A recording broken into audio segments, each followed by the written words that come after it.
Okay, thank you very much. It is Tuesday, December the 14th. It's currently 8:15, and I would accept a motion to start the Colmar Manor Town meeting. I make the motion stated Irina Hobbs. Second, I guess that's me, Mayor. I'll second that. Councilmember Bowles. All in favor say aye. Aye. Any opposed? All right, meeting is now open. To start out this meeting, let's do a pledge of allegiance.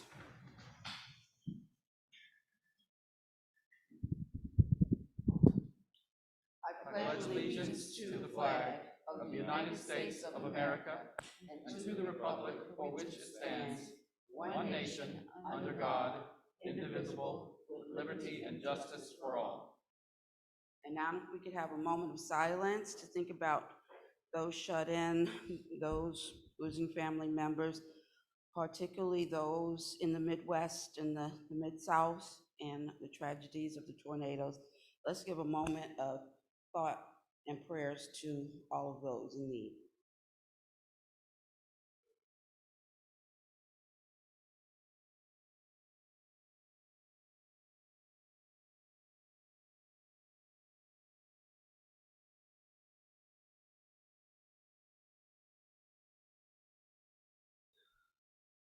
Okay, now if we can take a moment and give glory and praise for all of the things that we feel blessed about. And let's breathe in some wonderful air and just think about the wonderful things in our lives.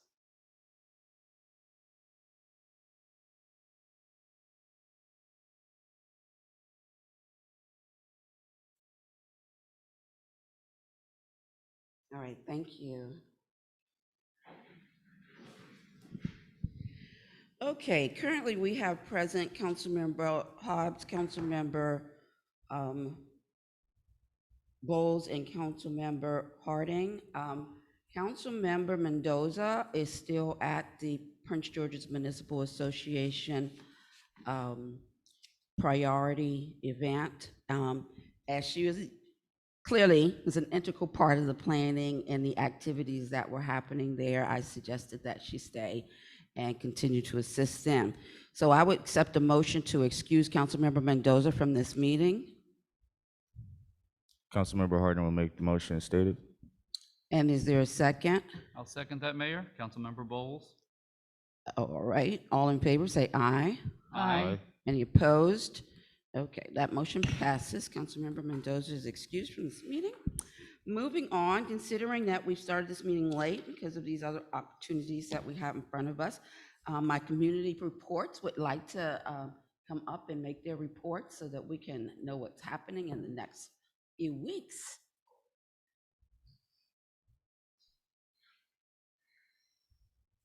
Good afternoon, Mayor, Council, Chief, residents. I don't have too much Start to with make. your name. Oh, state, Doretha and Epps, the group. 4309 Lawrence Street, president of the Garden Club, Community Garden. I don't have much report to make tonight. We did our eggnog in the garden, which was to turn out beautiful. We had about 11 people there. I don't know why I get 20 from 11 people there. And starting January, we will be going Zoom. We'll be doing Zoom because of the weather. We don't meet, and we're not going to meet at the town hall. So, yeah, that's about it on my report. Our greenhouse kind of collapsed during the bad wind. So we're going to try to fix that this week. Yeah. Okay. That's about it. Any questions? Any Councilmember, questions? I always call you council member. Sorry about that. Ms. Epps, are there any winter crops, for lack of a better word? Well, our master garden is not here, but we usually do like collard greens and, like lettuce or something like that, that usually holds out. But because of the greenhouse, we still can plant and it'll grow inside the greenhouse. That's why we have it. And we have this white cloth that we put over our beds to keep the frost and stuff out, but you still can plant during the winter months. And we have, I think, 2 residents that are going to do winter gardening. Great. Yes. Thank you. All right. Thank you very much. Thank you for continuing to do that work. All right. Council member, yes, Recreation Council. Good evening, Mayor and Council, Chief and Dan, and residents. My name is Vivian Jackson. I am part of the Recreation Committee for Colmar Manor. I'm determined to keep this committee alive. This Saturday, coming up December the 18th, we'll be having our little holiday festival. Pretty much what we're doing is making sure that every child in town gets a free gift. We'll be having hot chocolate, and we'll be having Christmas carols, and we'll be having lots of Christmas singing going on. And this activity will be happening down at the bazaar, which is on Bladesburg Road. Also, before we start our activity as far as Christmas caroling and giving away toys, which from 4 to 7, there will be a holiday market that's going on from 2 to 6. So in that area, you should see a lot of little things going on. So if you have last minute Christmas items you need to purchase, you definitely can purchase on that day. So far, the rain has changed to 40%. Let's all pray that there's no rain. But if there is rain, stay tuned, check your email, your text messages, so we have to alter anything, because definitely we don't want anyone to get sick. But we'll have hot chocolate and stuff and singing merry, and it's a festival time. Last year, a lot of people are not here. Last year we couldn't do a lot, so come out, meet your neighbors. Some of your council members will be there, the mayor will be there, and your residents will be there, so come out and mingle and meet your neighbors. I just want to thank the mayor and council for allowing us to, for our budget for this was $2,500. I'm not sure, I don't think we spent that much, but I'll have a report for you all at your next meeting. Our next recreation meeting will be on January the 10th at 7 p.m. That will be virtual. Normally it's the first Monday of the month, but after the new year and everything going on, since I am the recreation, if you all don't mind, I just moved it to January the 10th, if you all don't mind that. And also our next, so it'll be January the 10th, it'll be virtual. We'll also have another one February the 7th, the following month. That will be virtual also. The next activity that's on my goal and my plans is to do something for Black History. If any volunteers want to help out or have any ideas, please contact me, Vivian Jackson. You can call the town hall, they have my information, or you can just shoot me an email. That'd be great. Anyone have any questions for me? Ms. Jackson, those meetings are always at 7, the rec count? Yeah, they're always at 7. Just January and February is going to be virtual, because I know when it's dark, it's hard to get people out. And we take all volunteers, small ones, big ones, old ones, little. We take all. Yeah. I would just like to throw in, get in touch with myself, or can I volunteer? Councilmember Harding and I have a friend in common that might be able to provide some really interesting local history for Black History. That would be great. That would be great to talk about. Yeah, that would be great. Also, I just wanted to touch base. Like Dorita said, I'm going to call her council member. Like Dorita said, at the eggnog in the garden, it's always a wonderful conversation and different things going on. So, and it's residents in town that pop in, come out, and we had a lot of eggnog, and it was so good. But on that note, we talked about trust. We talked about wills and different things. So I explained to them that next year I would bring, today I would bring it to the mayor and council. Maybe something going forward, we can have someone come in and talk about doing your wills, talking about trust, because a lot of people don't understand putting their property in trust, especially if they got small kids and stuff, so they can leave stuff too, or just a financial event that we can probably have. So that also sounds like something that could fit nicely on our Sustainable Maryland activities, because when people are putting things in trust, they're creating sustainability for their family future. It's so important. And last but least, we have a Dear Santa letter. We have a Santa mailbox, which will be out at the bazaar. So bring your children so they can write a letter to Santa, and I guarantee Santa will receive this letter. That's it. Thank you. All And right. thank you for you all for adjusting your schedule. I'm great leave. Well, thank you so much. Hey, listen, I just want to see, did you see the fire pit? I did. Yes. Well, I'm glad, I mean, I really looked down, you said you wanted something that could be portable, we could move it away, we didn't have to leave it, and so. Yes, everything that was on our list, our wish list, I see that it came in. That's I think there's awesome. only a couple things that I still need to purchase. We need to get, it's like candy and stuff, but. Okay, all All right, right. well, thank you, All right, thank you thanks. so much, thank you all for everything you've been doing, appreciate it. Anybody had anything? Okay, moving on, one thing I do want to ask the council, we can add to this agenda, is that we budgeted a shed for Public Works. And particularly as we try to accumulate certain things that we can use in future years, I think was a good idea for us to just go ahead and move forward with a vote on that shed to move forward with that. So can we add that to the agenda, a vote on the shed? Any objections to adding that to the agenda? Okay, no objections, we'll add that as new business. Good night, ladies. Thank you.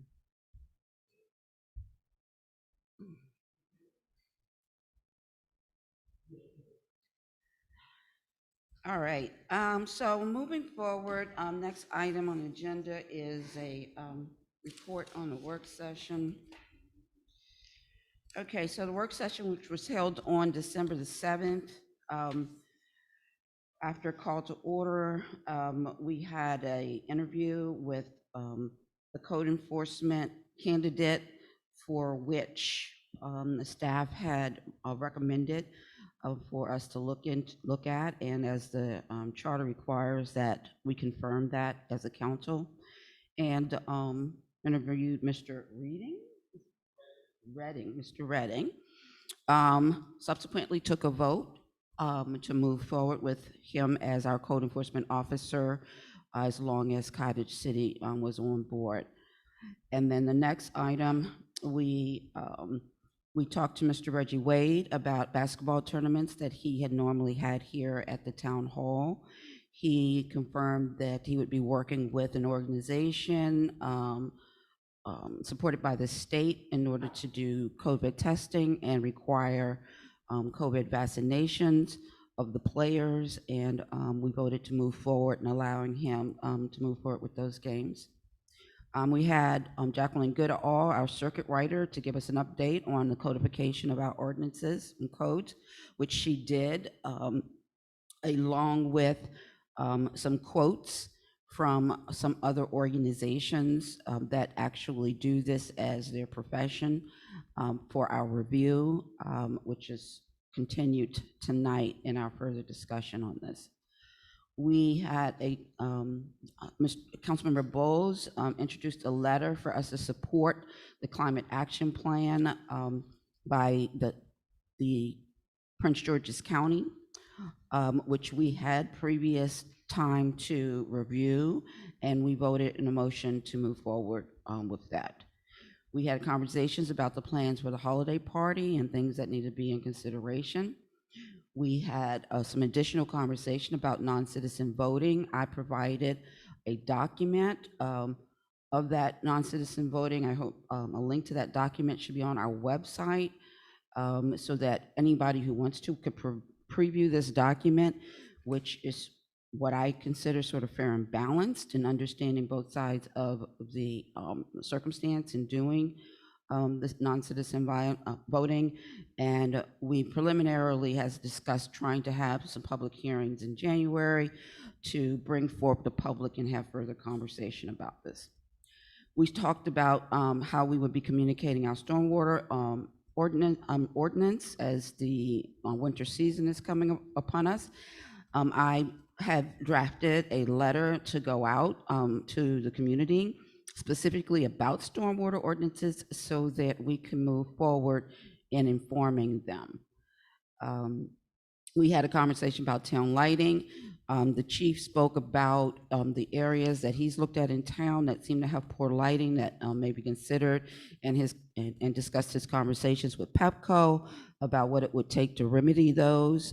Councilmember Bowles also shared some information on lighting and how it can impact us and our health, which we will take up for further review, as well as some ordinances from other towns that have ordinances related to lighting. So this is something that we will further discuss going forward.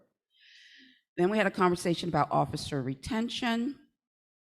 In that conversation, the chief shared some point of views in relationship to the fact that we don't tend to keep officers, and some of the reasons that may be in play, which could be, but not limited to, retirement benefits, also different opportunities and experiences. And so going forward, we'll use that information and applying it in determining whom we can bring on, also health insurance and other kinds of things like that. There was a closed session at the end of this work session related to personnel matters. And that is the report on the work session. Going forward, next item on the agenda is council reports. If you guys could limit your report to 2 to 3 minutes, that would be awesome. So I'll start with Councilmember Harding, Ward 1. Good evening, everyone. I hope everyone's enjoying their week as well as their holidays and getting their snacks and stuff together because, you know, the kids are coming soon and they got to be entertained. Trust me, I've had a weekend myself. But to keep it short, I don't have much to report except for our continuous noise complaint. That's consistent, but, you know, I just will be repeating myself if I go through with that. Other than that, I'd like to say that I recently experienced a really good recycling day with Bates. It was Bates, right? Yeah, Yes. a really good recycling day, and I had to just shout them out for that because the entire block was just surprised about how well it was done. I'm talking the recycling bins back to the corner. Everything's just, it looked really neat on the street. So I wanted to shout them out for that, and I'll pass it on to the next council member. Before you go through, because I want to also put a shout out to our Public Works, because Public Works staying on top of Bates is helping the Bates do what they need to do. So Shout out to the Public Works. thank you. Councilmember Hobbs. Thank you. So first of all, I would like to congratulate our town on providing language access to our residents. Today, yes, we have Spanish interpretation enabled, and now our residents can listen to the town proceedings in Spanish. And I was very happy to work with Mr. Baden on identifying interpreters and on conducting a tag check with them just last week. And I would like to maybe give a few tips on how to work with interpreters. Being an interpreter myself, when you use abbreviations, please, sometimes some of the abbreviation may require unpacking, right? Or terminology that you may use that may not be familiar to our interpreters, so give them an extra time. Also give them extra time when you're using titles. So any type of terminology or a law that you mentioned aside, or an ordinance that require additional mental capacity to translate. Also, it's preferred if they could see our lips when we talk, because they also read our lips when they interpret. I understand, you know, that we may be wearing masks, so it may be difficult at times.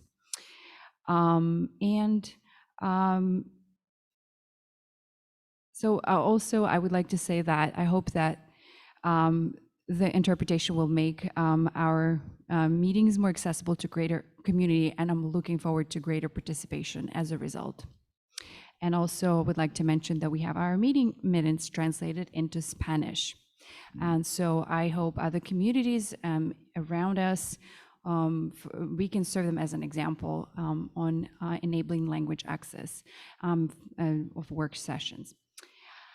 So I also would like to mention regarding the CERT training, I think I may mention it with it now. I have over the past, and not within the green team. So CERT, for our interpreters, as an abbreviation, is a Community Emergency Response Team. This is a training that is provided to community volunteers and is provided by EMT personnel, such as nurses and firefighters and former police officers. And I've had a pleasure to attend such a training last weekend during the 2 days. So now I'm a certified CERT volunteer. Thank you. So, you know, and it is very timely because you have seen the disaster that struck the Midwest, and you have seen how much destruction there is. And we cannot only rely on the EMT services. It just simply, they don't have enough people, they don't have enough capacity to do these search and rescue operations, for example. You've seen a lot of housing destructions. There may be people under them that require the search and rescue help. So this is where volunteers, CERT volunteers in the community step in, and they work together. And we, during the last 2 days, well, the weekend, during the weekend, we have received a great theoretical information on how to give a first aid and how to turn your utilities off and other things. And we also did some practice exercises, and specifically in search and rescue. So it is my goal in the next year to recruit volunteers in the community. And I would like to inform everyone that there will be another training. So work in January. This is Mr. Rashid's from the Emergency Management Services within the county goal to have another training. So if you missed this training, don't worry. We will be walking, probably door knocking with Mr. Ricardo, who is actually a certified member and lives in our community, and recruiting more people, recruiting more volunteers. So we'd have our own CERT, Community Emergency Response Team in our town, and we will be working with the county, and there will be a number of other programs. There are other programs that are available for us. That's it on my end, and I just would like to wish everyone a happy holiday season. Please be safe, be mindful of your neighbors when you're celebrating. And I'm wishing everyone a truly happy new year. Thank you. And different. Right. Thank you, Councilmember Bowles. Indeed, indeed.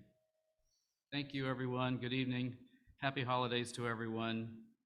For those of you that are from the Philippine origin, I'm practicing my multiple languages because of our multiple town languages and backgrounds. So it's Maligayang Pasko et Madigong Bagong Taon, and in Spanish, Feliz Navidad y Prospero Año Nuevo. So as we move forward into these holiday seasons, please know that we are all a big family, whatever our origin, whatever our language. And I'm very excited about this interpretation. And I hope, as Councilmember Hobbs said, that it will encourage more involvement.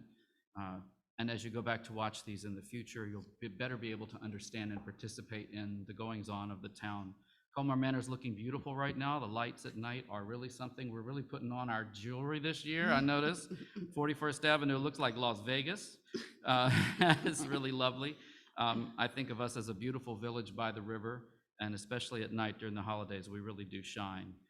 So many blessings we have here. I want to shout out and say thank you to Delegate Fennell, and also to Sarah Prince of CHOP and Holistic Health for having an event here on Saturday.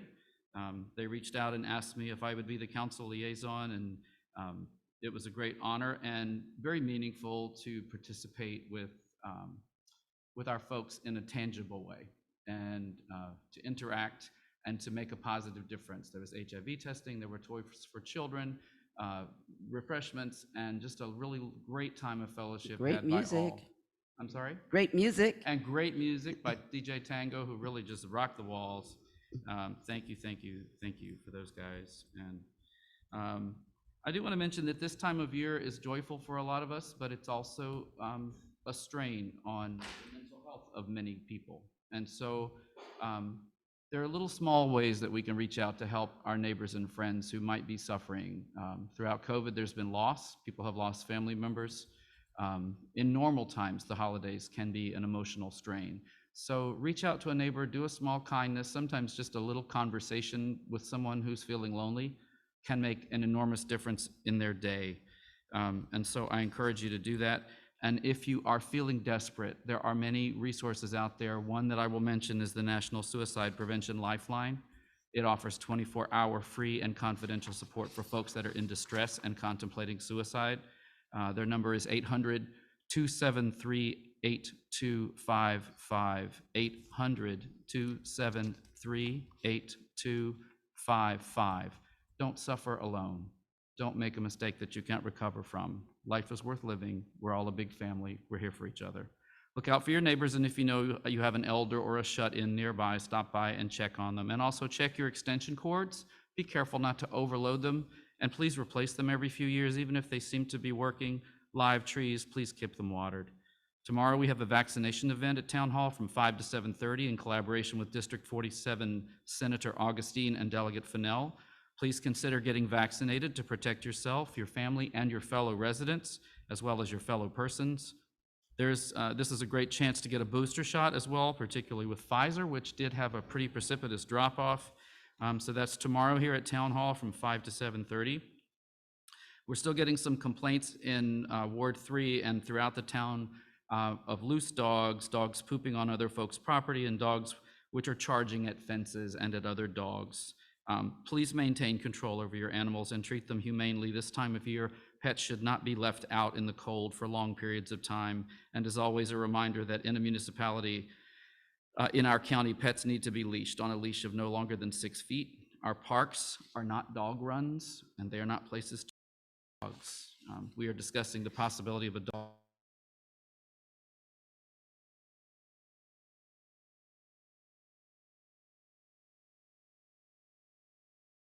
neighbor.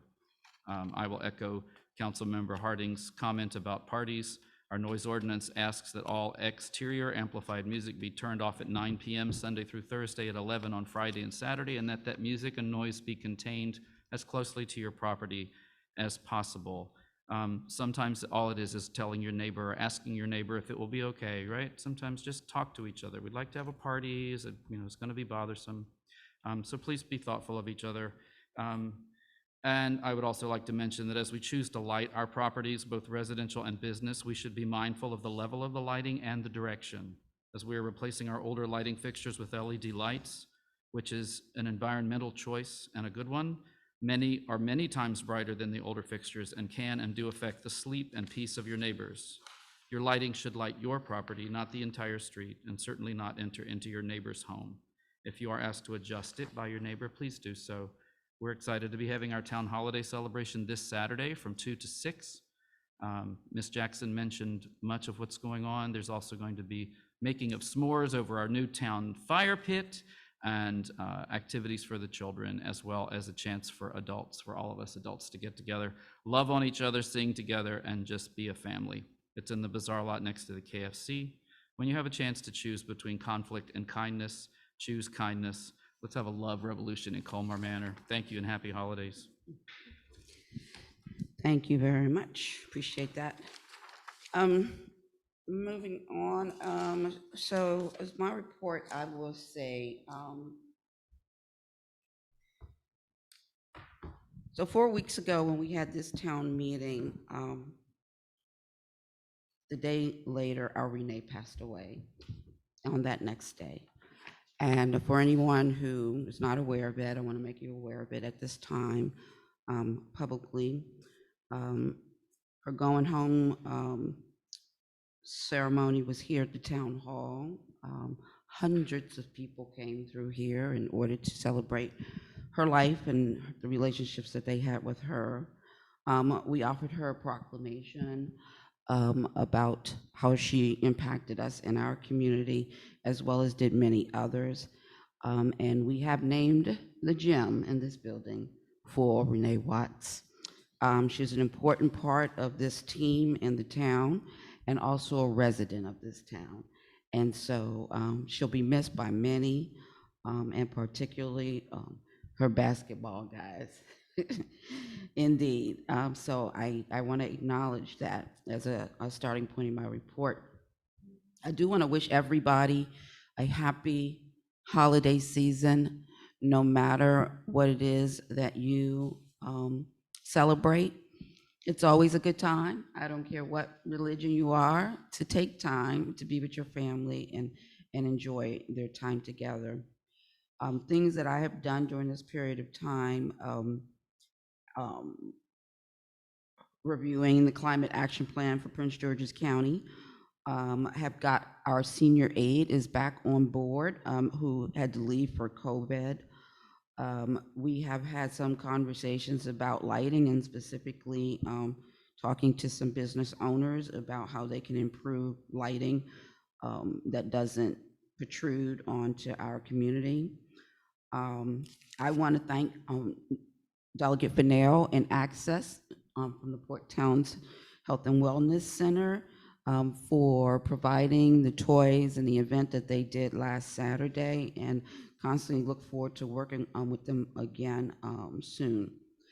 I want to echo, I forget who said it, but there's been an unusual number of dogs just roaming around by themselves. And would just like to remind everyone, they call this a suburb, but this really is an urban environment, and you may come from a suburb where homes are farther apart from one another, and there's a lot more open space to move your larger yards and things like that. But this is an urban environment, and we all live in close quarters together, and therefore we need to be considerate of each other. So whether it's our dog and clean up behind them, or whether it's our music that we try to contain to ourselves, we need to practice that kind of consideration. I always say to the chief, people should come to a neighborhood before they move to it, so they can observe what is this neighborhood like, and then determine if that's the best place for them. But other than that, I just want to say happy holidays to everyone. Enjoy the next few days. I look forward to a new, bright, happy new year and less COVID-19 all over the place, for sure. All right, moving on the agenda, the next item on the agenda would be the treasurer's report. Mr. Beaton. Good evening. Good evening. I'll give a brief overview of the November 2021 report for the first 5 months of the current fiscal year. Total revenues for this period is $1,460,000. As you can see on page 1 and 2 of the report, largest item being real property taxes of $669,000. We did receive our larger distribution in October, so we received about 66% of the real property taxes at this time. We've received the first quarter payments of our landfill rebate and our state aid for police protection grants. And the rental income is trending higher than budgeted. It's currently at $28,000, and we've budgeted $50,000 for the year. But the red light camera violations are actually trending under budget at about $20,000 year to date versus a $60,000 budget. The American Rescue Plan revenues are shown at the bottom of page 1, a total of $656,837. As stated in past meetings, that's half of our allocation. The other half we are anticipating receiving sometime next year. On the expense side, by department, we have general government expenditures of $154,580. You can see the various accounts associated with that in the report. We have payroll tax and benefits of $48,927. Senior van operations of $17,999. Code enforcement, we have not received any billing yet. I'm sorry to interrupt. I think we need to slow down for our interpreter. Okay. I was trying to go a little slower than I normally do, but I guess I still need to go slower. I heard there was a pause.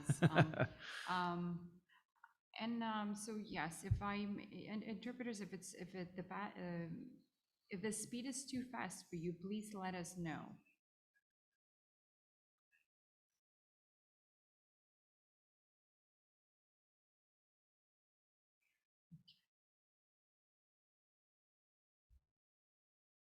I think we're good. Well, I think it would be nice to have like a little debrief after with them, so we can see if there's anything that wish for us to do. Sure. Okay. Yeah, please continue. All right, continuing on, under code enforcement, there are no costs shown. We have not received any billing from Cottage City at this point. I did receive a email from the town administrator over there who said that they are in between treasurers. So that is why they are behind in getting that information out, and that they hope to be caught up soon. Under Public Works, total expenditures $118,000. Community Center Town Hall, $127,000.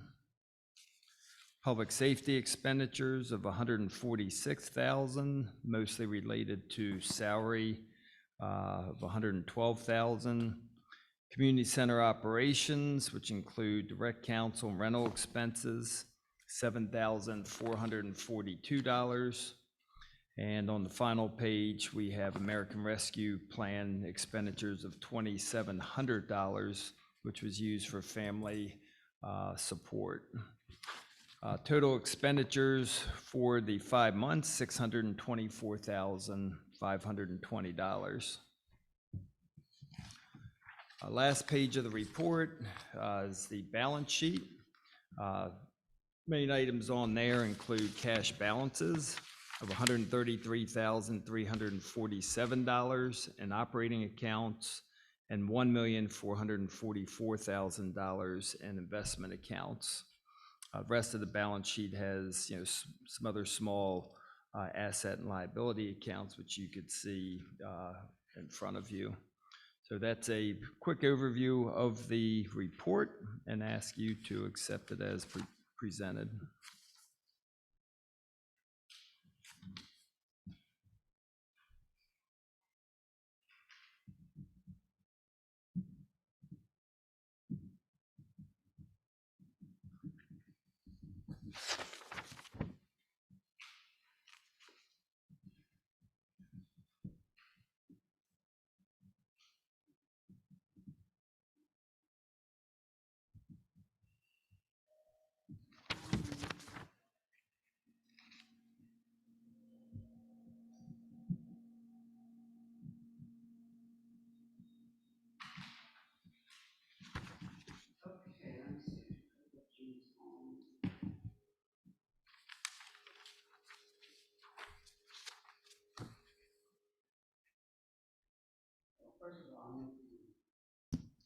First of all, I'll mention that I ran into Tony Perez at the event. He said he wanted to sit down and talk to us about speed cameras because he thought there's some opportunities out there that may improve our outcome. So we should look to listen to hear it from him and see what that's all about. So on Public Works, page 3, it's odd that it's not a large number, but it's under what, okay, I guess it has to do with raises. That's probably it. But one thing that I'll say always jumps out at me, like right away, is when the percentage of salary is not the exact percentage of taxes. That just jumps out at me because I know it's just somewhere something's wrong and not knowing what it is. But I just would ask that you kind of take a look at that, maybe make that one of your focal points when looking at the report. And under Public Works, if you remember, the trash picker and the salary line items are broken out, whereas the payroll taxes are included in one account, which we discussed before. Okay, well, so that's probably should pull it out in order to really see it. But okay, and I think, well, lastly on this, the treasurer's report itself, this recreation supplies line, I mean, I'm almost certain it's just wrong because except for the stuff that we just most recently got for the Christmas, I don't know where we've been buying any supplies. this normally would have been like basketballs and the nets downstairs and other things like that. And we haven't had any recreational activities, so I'm thinking that somehow or another, some of the holiday event stuff is being misdirected. All right, I can look at that. Okay, all right. Because then the things that we just bought, that they just bought for this Christmas thing will make this number go over budget, and I don't think it should. On the balance sheet, I just want to ask about the property taxes. Is it possible, personal property taxes, that we can start getting an aging of this account line item? Yeah, the majority of those are, way past due. A lot of them probably will never be collected. It's one thing that the auditor has noted in her letter, which she was scheduled to be at the meeting tonight, but due to the lateness of the meeting, I had asked her to come in person. She's out in Montgomery County and has a young child, so she asked if she could be put on the January meeting. So, I'd be more than happy to provide a list of the aging prior to that, circulate it to everyone, and she could give you her comments on that as well at the January meeting. Yeah, okay, because that would be helpful in listening to their letter, is to actually just see what's there in any decision that we make on what to do about it, is knowing how much is how long and so forth. Yep. All right, other than that, I don't have any other questions. Anybody have any questions? All right. I have a couple of small ones. Okay. Mr. Baden, miscellaneous income, we're at 270%. What's the increase there? Item 4180. I would have to look at that. I don't know off the top of my head. So what's exactly in that account? Okay. Be interesting to know. I mean, we're making 300, almost 300% of what we expected to make. Right. What is but it? Again, it's not a huge number No, but to begin with, but be interesting to know what it is. yep, I would be more than happy to Great, thank look you. at that. Senior van, is that the source of the higher than expected expenditures under vehicle maintenance? Or is that a combination of the senior van and the old? That's item 5810, vehicle maintenance. 5810 is public works vehicles, and there were some. Okay, public works vehicle. Yes, there were some larger expenses for the public works vehicle. The trucks, Yes. what were those? I'll get you the details on that. Okay. And then the last thing is the increase in insurance is due to, that's item number 5871, building insurance, and also insurance auto and GL 5909. They're both over budget. I'm just asking.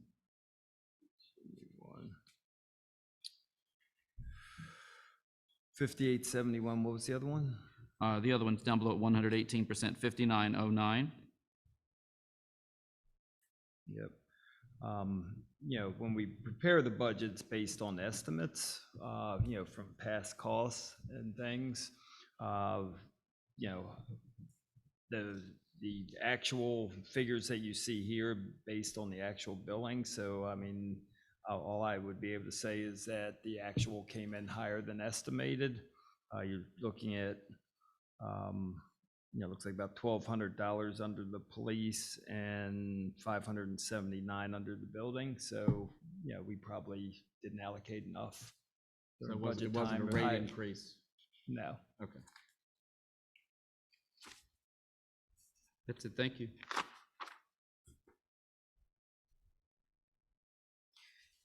All right. One little tiny small thing. This is really, really tiny small, but it's just here and it just doesn't, I know it doesn't belong here. On the first page, 5606, recreation income other, that normally would have been the money that we would collect from the guys coming in and play basketball. So I don't know where it came from, where it should be, but I'm confident it doesn't belong here. Looks like it might be a Zumba fee or something. Yeah, just. All right, we'll take a look at those. All right, is there a motion to accept the treasurer report pending questionable items questioned?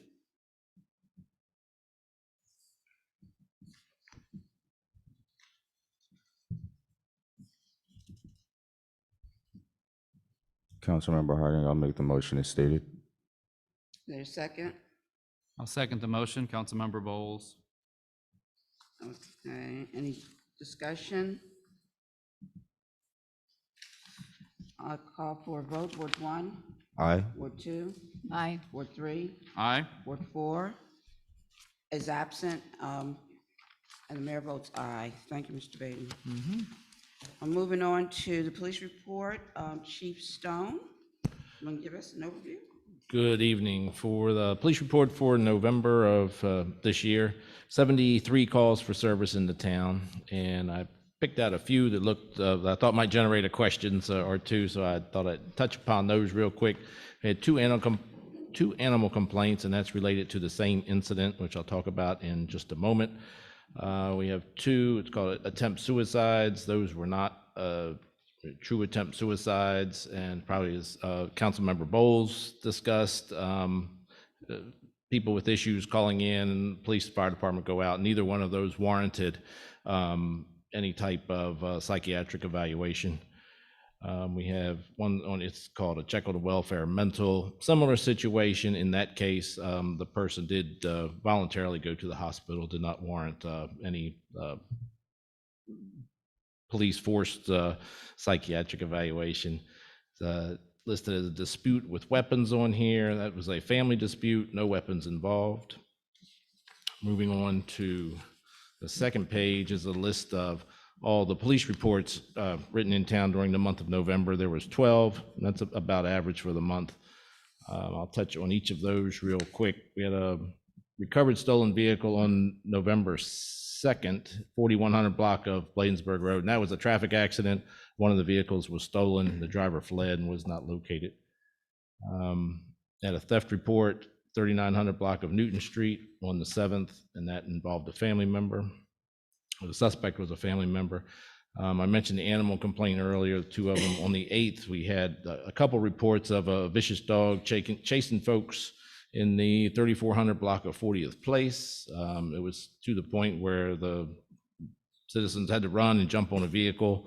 No one was injured, and animal control came out, and the owner voluntarily surrendered the dog to animal control. We had a theft in the 3700 block of Lawrence Street. That was a credit card was used to make purchases. The suspect was identified in that. Found property. Somebody turned in a wallet here at Town Hall. The owner was located or found, and the property was returned to them. On the 19th, property damage, parked vehicle at the shopping center was damaged. Just a taillight was broken. On the 21st, which I believe was a Sunday, at 10:45 in the morning, there's an attempt robbery at the CVS. A suspect implied that they had a gun, but was not successful in the robbery and did not take anything.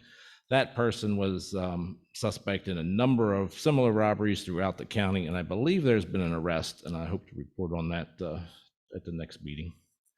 Vandalism, 3400 block of 40th Place. A vehicle was damaged by a gunshot. That occurred during the daytime, and a window was broken there. Fraud was reported at a business in the 3600 block of Bladensburg Road. Someone altered a number of checks and cashed them, and that's being investigated by Prince George's County Police.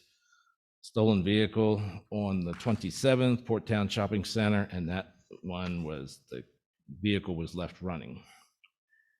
And let's see, on the 28th, received a call about a small child left unattended in a vehicle. Officers went out and found a 1-year-old in a vehicle that was left unattended. The guardian came to the vehicle and was charged on a criminal citation. Again, it was a 1-year-old, and neither the guardian or the child lived in Colmar Manor. And finally, 3400 block of 42nd Avenue on the 28th, theft from auto. A vehicle was left unlocked and somebody went in, and they're missing a registration card out of that. Nothing else of value was taken. For traffic accidents during the month, we had one that warranted a accident report, and that was the one I mentioned earlier where the stolen vehicle was wrecked. Someone in the other vehicle was transported to the hospital, but it was not serious injuries. For traffic enforcement, we had 8 traffic stops with 37 violation notices missing or issued. Animal complaints, I mentioned earlier that the 2 complaints referenced the loose dogs on 40th Place. Code enforcement, as mentioned earlier, the code enforcement position is currently vacant. A prospective candidate met with the council last week and has moved forward in the process. And I believe hopefully this week that process, that Cottage City is now in their hands, and that will we'll find out who's going to be hired this week. Without the code enforcement officer, I've been fielding a couple code complaints from trash cans not being placed in the yards, and I've contacted the owners and trying to keep up with the bulk trash and baits and making sure they're aware of what bulk trash exists that may not have been called in. And I can tell you, 2 o'clock Tuesday is the deadline to call in for bulk trash. Don't miss that.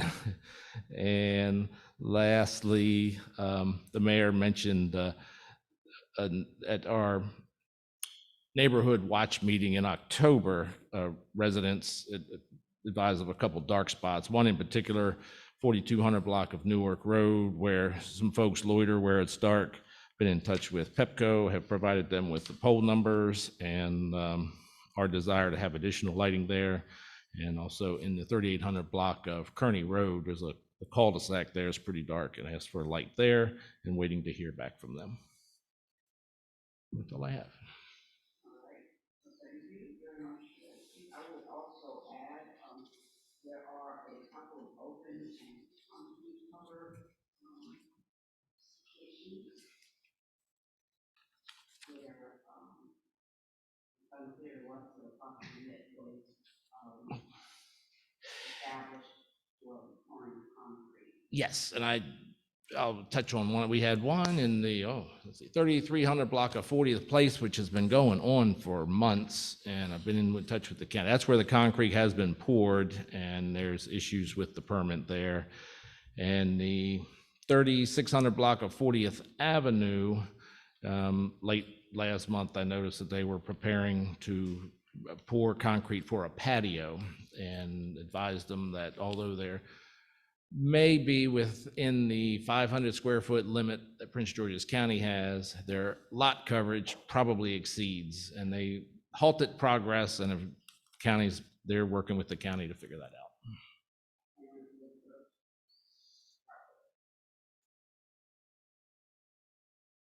41st or 40th Place. Oh, that one, I'm sorry, yes, there's so many. 3600 block of 41st, there's a driveway that was poured, concrete was supposed to be permeable, contacted the county, they had kind of, I don't say admitted, but there was an oversight there, it passed, should not have passed, and they're supposed to be having an inspector come back out to that. Yes. Thank you, Chief. You're welcome. Is there any other questions for the Chief? I've got a couple, I'm sorry. Chief, were any of those properties that you mentioned where driveways were created, were any of them that home that I mentioned to you where they had gravelled their front lawn and were driving over their sidewalk to park their car in their No, backyard? neither. That's a different? Yeah, different one. Has that been addressed? With a new code, it's under the former one, that process started, however, did not. It's stalled? Yes. Okay. Pedestrian struck? I don't recall you mentioning that in the. I don't. Is that on the, on? It says pedestrian struck combined 1. Sure enough, combined. Let me go with your second question. I'll see if I missed that as a pedestrian struck combined. No. My second question, well, first of all, Chief and I've been talking over the past few months about something which one of our residents in Ward 4 brought up to me, which is that the state put yield signs on a main thoroughfare and opened up a blend lane or a merge lane to have no limitation on it whatsoever. It has finally been corrected at Peace Cross. Thank you, Chief, for letting me know about that. That was confusing. We're hearing a lot of Is there any discussion going on regarding how to enforce or discourage the racing that's going on the roads around us? Bladensburg, Kenilworth, and even sometimes through town, they're bypassing through town. Is state highway, or is the state police going to come down and be involved? Or About the ATV kind of very, I thing, or mean, just it's sitting in the living room, it's just like many nights, it's like, there's a drag race going on Bladensburg Road. What's being talked about on how to discourage that? From an ATV perspective, if that's what it is, we had state police was at our chiefs meeting, and they are working more on the beltway and those kind of things, and having a terrible time with it. From closer to home, our perspective, if our officers see it, they can try to stop. ATVs, they will not pursue. Vehicles, they'll stop them. However, if they flee, we will not pursue a vehicle. It's not a felony, that type of thing. If it's just a speeding violation and they flee, then they flee. Okay, it just seems like there's been an increase, and there's a lot of discussion nationally about this since COVID. It seems like there's been an awful lot of, everybody thinks they're a drag racer. I didn't know if park police or state or county were cooperating with our municipalities to help with additional coverage, maybe on our main roads to discourage some of that, or. The ATV stuff, yes, but it's. Well, I'm seeing almost a full-size fruitless cars kind of just with thing. like sawed-off mufflers. So like tonight, there was I'm not a car guy, it was like a Camaro, I guess, or something that looked like a Camaro, tearing down Bladensburg Road at like 75 miles an hour, went through a red light. And then just here in town, it's very common for people to blast through stop signs, and you know, any and everything that we can do to discourage that. Because when I saw that pedestrian struck, I said, well, maybe this. Yeah, and what that that was on the 17th at the McDonald's, a bicycle and a vehicle. I'm gonna say they met. They bumped. The bicyclist refused any information, did not want to report, was not injured, but it did go out as a pedestrian struck, but no injury and no report. Car hit a bike. Car hit a bike. Okay. Bike hit a car. One of the two. Chocolate in my peanut butter, Yeah. peanut butter in my chocolate. Yeah, okay. Right. Thank you, Chief. I appreciate it. You're welcome. So I have a question. So on this report, I'm looking at the incident under noise. Loud music complaint. Thank you. On this report, as a matter of context, on here it says loud music complaint, it says 1. Now, just from the council alone, over a period of a month, I'm very aware that there's a whole lot more than 1 that have come through. And I want to ask the question, even as I called this morning because a resident called about welfare check. Are our references to the police directly to our police, not through dispatch, getting somewhere on record? Yes, they have been, the officers have been asked to, when they do receive a call from a council member or somebody, to call out with that incident. Whether it's getting translated properly in the dispatch, now they may call out, the council member may call me and say, hey, can you go check on loud music? And it may get as like a premise check in the, when the dispatch puts it in, it's a premise check. So it may not be 100% translation there, but yes, to answer your question, if somebody calls with a traffic complaint, et cetera, and the officer goes out, they are instructed to do that. And they have, I think we had one incident the other night, someone called in about loud music from a vehicle, and I know that was, they called out with that. Called out. Yes. Okay. Oh, so the other thing I wanted to say, the chief didn't mention, is that we both were on a call related to the transportation status in Prince George's County of things. So of that status, 2 things are our bridges here, the pedestrian bridges, the Colmar Manor side and the Cottage City side. And so you want to give an update on what came out of that? Certainly. We were on the, it was a Zoom call with some of the elected officials from District 47 elected officials and state roads as to the status of the 2 pedestrian bridges on, well, actually it was a district, I think a District 47 wide. However, we did ask specifically about the 2 pedestrian bridges, and the answers were not too good, particularly on the Cottage City side. And just out of happenstance, State Roads called me today and said they're meeting at the site, and I have spoken with them since that meeting. I didn't go over. I saw them, and they were 10 engineers huddled around the Cottage City side, and I said, well, I didn't pass engineer school, so I didn't go over. But the Cottage City side is quite extensive, and it's 1.5 to 2 years before that's back into place. They have to reconstruct that side of the road. There's no longer going to be a pedestrian bridge. They're going to extend the sidewalk. I'm not quite sure what they're doing, but that's a much longer term. And she said it's so extensive that they have to get federal funding it's going to be a big project on the Cottage City side. Colmar Manor side, not quite as bad. They have to replace the pedestrian bridges there. It's in the fabrication process now, and about 6 months is what they say. So in March or April is what they say for the Colmar Manor side. Cottage City is another story. All right, thank you. I just wanted to get all those things on record as things that are happening around town. All right, is there a motion to accept the police report? I'll make the motion stated, Councilmember Hobbs. And is there a second? Councilmember Hardy. I'll second that. Any further discussion? Thank you for your report, Chief.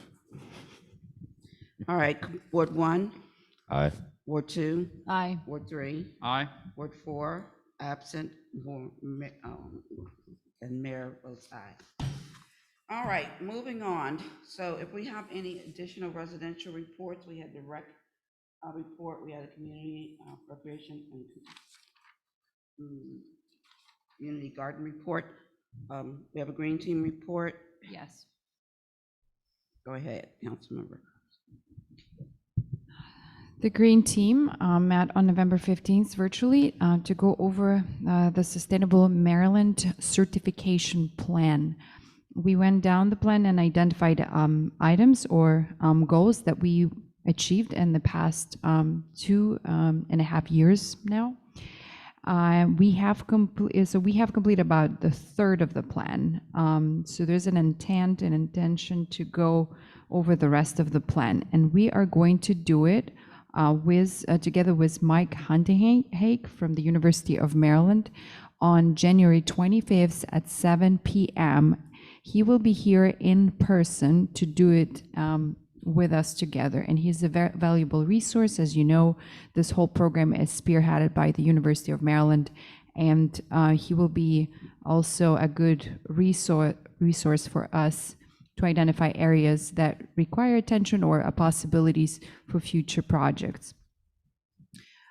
So again, please save the date. It's January 25th at 7 p.m., and that's a Monday. Our recertification is due in June 2022. And again, we will be reviewing the existing plan and creating a new action plan for this recertification. Second item, proposed PAT workshops are now have been discussed with Ms. Leslie Brooks, who is our resident in town, and I just wanted to remind everyone to be on the lookout for the information regarding PAT workshops that will be some in person and some will be virtual, regarding pets, pet ownership, kids and pets, and other issues. And that is it.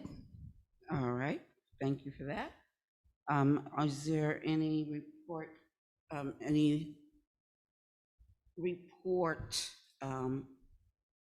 for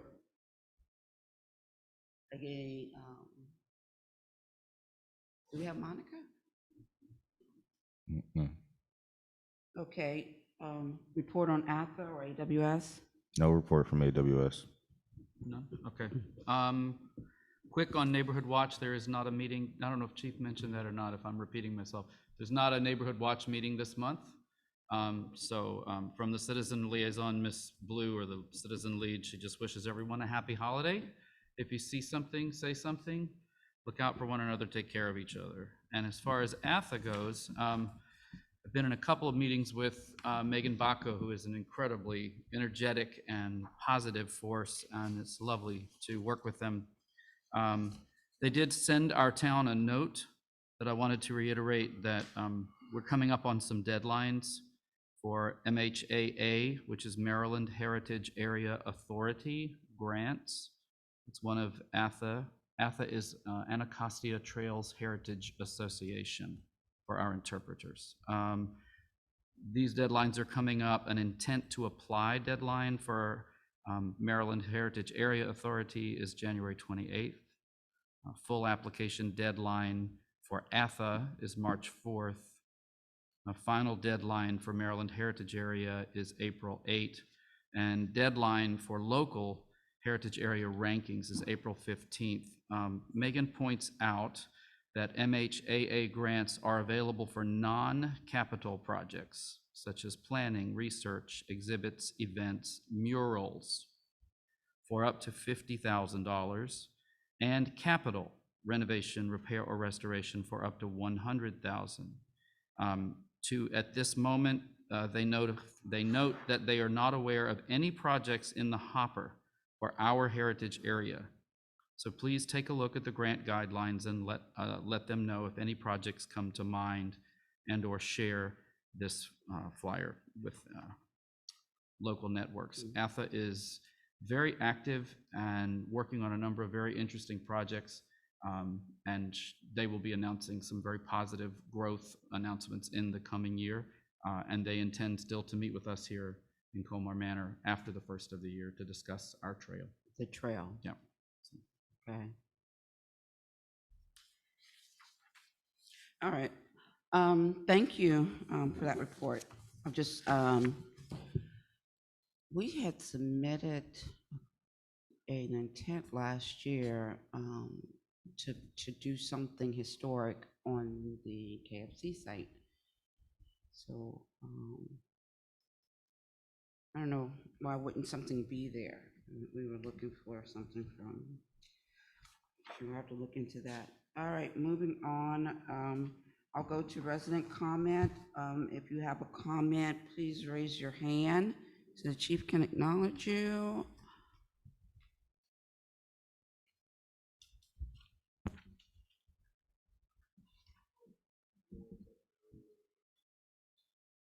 All right, with no raised hands, I'll move on number 10, which is approval of the minutes. We have none to approve this month. Going on to old business, codification discussion. So we received from Jackie Goodall 2 proposals on codification. And then she subsequently sent us names of the different towns that were using these groups. And that's not this. I guess it's from last month. It's not. This is for you. Yeah, that would have been last. Well, we would have received it last month. So I guess they didn't put it back in the package again.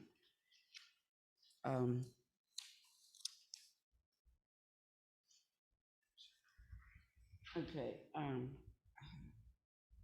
So basically, in Prince George's County, General Code has done a significant number.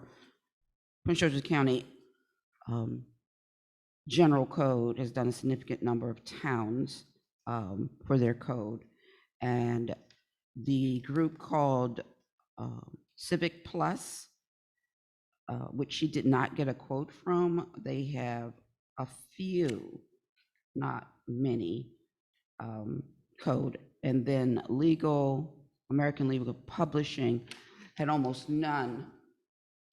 From well, it had none from Prince George's County. They had a couple of towns in Maryland. They were far more involved in Pennsylvania and I think Pennsylvania, maybe New Jersey, and they had lots of towns there, but only one town in Maryland, but they also had, I think, Anne Arundel County. I reviewed several of the different websites for the code. I would say that any one of them provide a significant opportunity to download it into a PDF if you wanted to. Click on which different sections you want so that you could get only the sections that you want, which is great. I didn't understand Brentwood is on this list for general code, but Brentwood is not set up like the others, so I'm not sure this belonged on the list. Theirs look pretty much like ours, like somebody just put a whole bunch of links up there for codes and that's it. I didn't see any magic underneath of theirs, but most of the other ones, I didn't do all of them, most of the other ones had the same similar process about them. I would like to preferably do a little bit more. I would like to hear from, because I didn't get to talk to anybody in any towns. I just got to look at codes. I'd like to talk to some people from towns to find out what their experience was in working with these groups before we go ahead and move forward. Unless someone feels that we should just go ahead and push forward. And if anybody else has any point of view of any experience you had in the last week in relationship to these.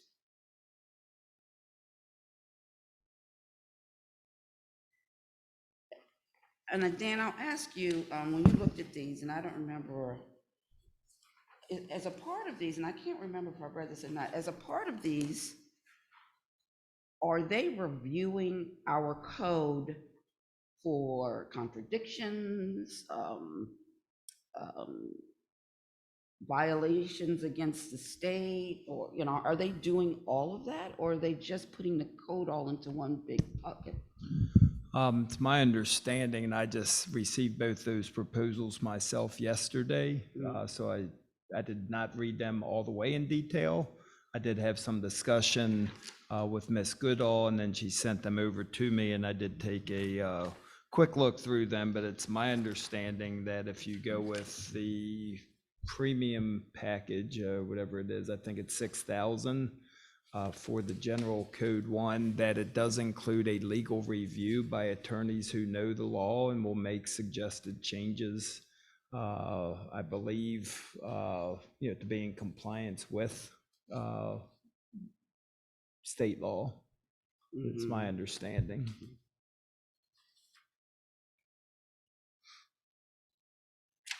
And I believe that it's outlined in there. It's some place. Okay. So the only thing that I would say that I wasn't that crazy about, which I find is easy now with having all of our code in one place, I can just go to the whole package of code and do a search on a word, and it will take me through every single word. Mm-hmm. I don't feel like I saw that. I like have to narrow my own thinking down first to figure out which section I want to be in before I can then just, but I guess I could download the whole thing and still do the same thing and then do I would really like to spend a little bit more time looking at it, and maybe the suggestion made about bringing them in, maybe something I can do without, but if it's still something that you guys are interested in doing, it may structure us in putting some questions together specifically for what we might be interested in knowing. Is that a path? I know that in searching other communities in the county uses Mooney code, right? Is it No, the county is using, this county's on this list, right? I thought Miss County is using Civic Plus. Oh, the county is? It is searchable. If you go to their, they have a search box and you can search it. in the way that you're describing. I think general code is the same. Mayor, this is Colleen Ingold What other from questions American do you have, Legal. Mayor, with regard to those systems? I want to be absolutely certain about the review on conflict and. Tracy has a. Ah, really? I would like to hear a word. You can go ahead. Hi, Mayor, can you hear me? Yes. Okay, great, thank you. Where do I begin? Let me. Your name? My name is Colleen Ingold. I'm the Codification Consultant that Miss Jacqueline Goodall has been in touch with. I'm the one who prepared the package that you folks have been reviewing. And I was prepared tonight to be able to answer any questions you might have and or also demonstrate the product. The comments that have been made thus far regards to general code, their cost, including a complete legal review of your code, that is the same for us, ma'am. Our cost includes a full legal review by our attorneys. And even though we do not have that clients in your Prince George's County, it's not due to lack of ability. We've got over 3,500 clients nationwide. We just can't be everywhere at all times. We don't really attend the Maryland conferences. Thus, we're never at the top of the list. But if I walked you through a few key benefits, you will find that General Code NOR Civic Plus give those benefits to you for free. All of those are included in ours. When you made the reference that you could download something to PDF, that's fine. But what if the chief needed to download something? You guys talked about lighting earlier, and you wanted to find out if we need an ordinance about lighting, right? While you were speaking about that, I did a search on our website of all the codes we host across Maryland. And I found several municipalities that have Montgomery County, for one. And if you wanted to utilize that ordinance rather than starting from scratch, you don't download it to PDF. That doesn't do you any good. You want to download it to Word. Neither one of those other two vendors will allow you to do that without having their premium package. You can set favorites. In other words, chief has officers who go out on repetitive calls. Every officer, every staff member, or any citizen who utilizes the code, because the code is for the citizens, can have an account within the system and set bookmarks, meaning favorites, so they can automatically jump to a section that's important. At your meeting tonight, if you had a laptop set up and you were going to discuss, say, lighting and what you currently have, or one of the codes that Chief referenced when he was talking about the concrete, you could have easily set a few bookmarks before your meeting and just jumped bookmark to bookmark and been looking at the code in front of you. How's that for a start? Very good. Real smart start was to be here. I pay attention. Does anybody else have some questions you might want to? One thing I always love to do, and I always encourage folks to do this. A paper proposal only tells you part of the story. I love product demonstrations. If you think in January you'd actually like me to perhaps do a demonstration of the product so that you could actually see it, watch me do it, I'd be happy to do that.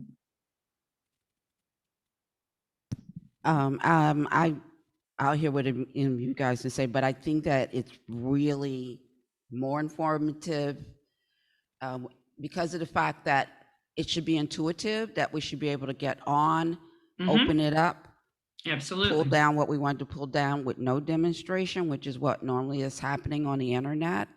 I'm generally not a fan of demonstrations of a product because Okay. I want to see myself use the product without having been told what to do with it. I agree with that, Mayor. That's to a just me. point, But Right. if I won a tractor today, if I won the drawing and I won a tractor, I don't know how to drive a tractor. You got to at least show me once how to do a stick shift. No. Not for computers. Well, They should be that's intuitive, and true. they should That's should true. operate with the brain, human brain. I'm sorry, I'm from the computer world, and I expect intuitiveness in any Okay. program put out on the internet and product that Okay. I can go push buttons and figure out what to do without Okay. someone telling me go left or right. Right. But One of it's the just other key benefits that may have gotten lost in what I said was, when I said I did a search for all the codes in Maryland, you not only can search all the codes in Maryland, you can search all the codes we host across the country. Everything from a New York to a Los Angeles to a Honolulu to a Dallas. And that's not something anybody else is going to give to you. So when it comes to, you guys are smaller, when you need to draft new ordinances and get some new legislation going, it's really nice to be able to go out and search and find what you need. And again, put it in Microsoft Word. And then plagiarism is our friend. Whoever your legal counsel is, they don't start from scratch. They find something.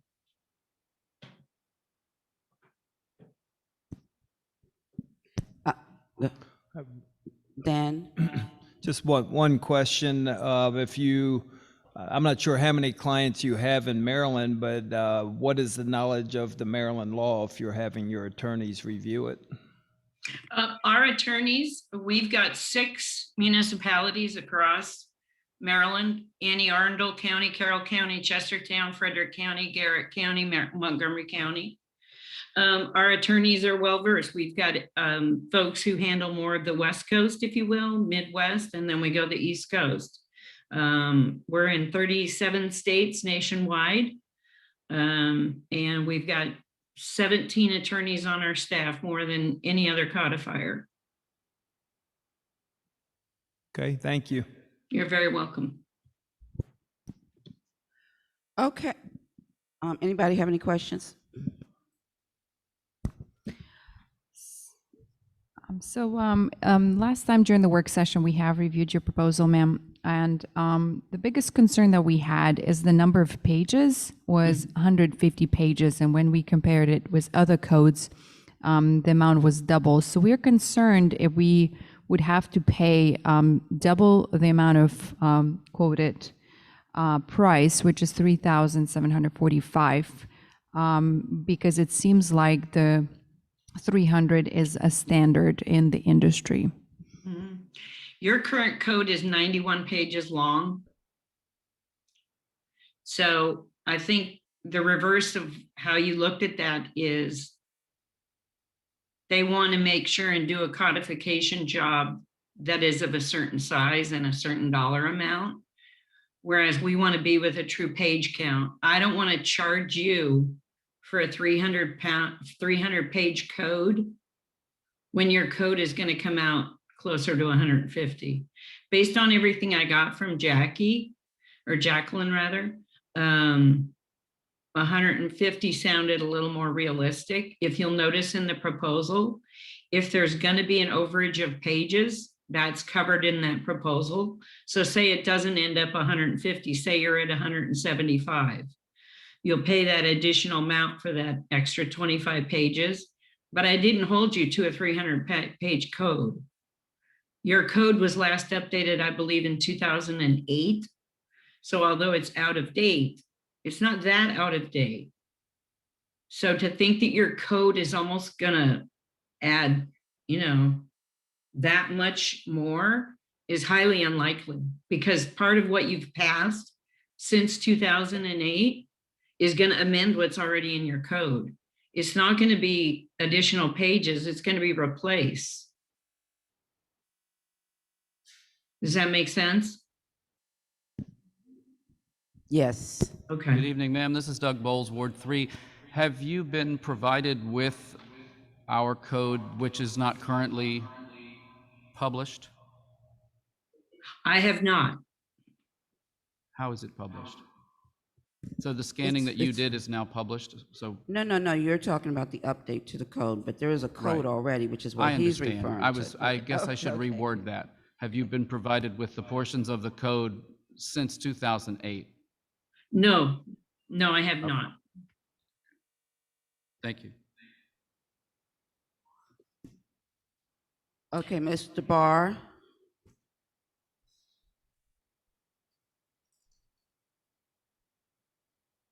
Myself. Uh, uh, Ms. Engel, Mm-hmm. you said you represented a number of municipalities in Maryland, and you did you name Montgomery County, Yes, sir. Maryland, Yes, as sir. one of those municipalities? Yes, sir. Okay. And what about any of the towns within Montgomery County? No, All right. None. Do you or does your uh,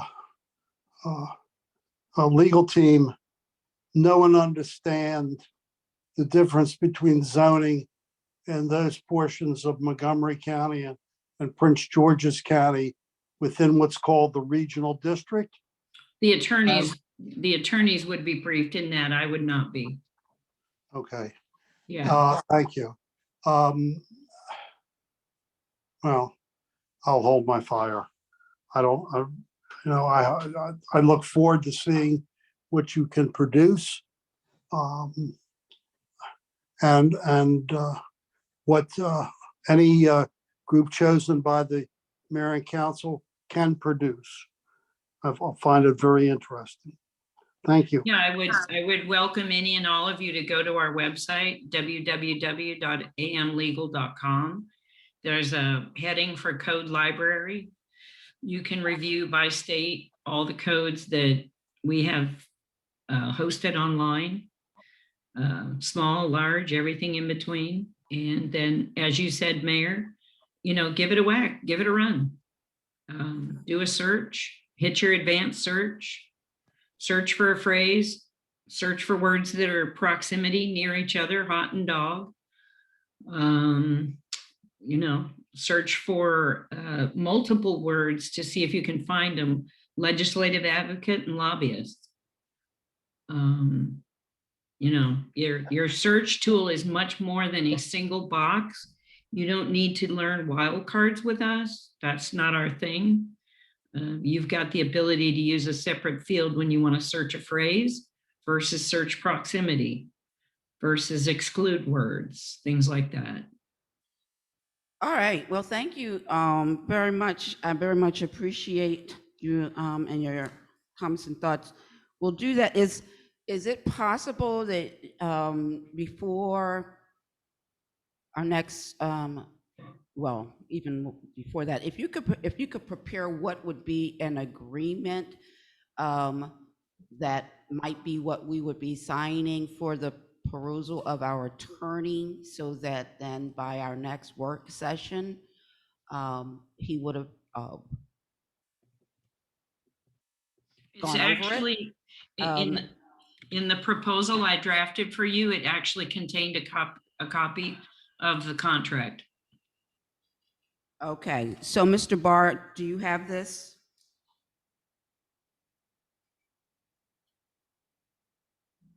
Oh, here it is. Is he there?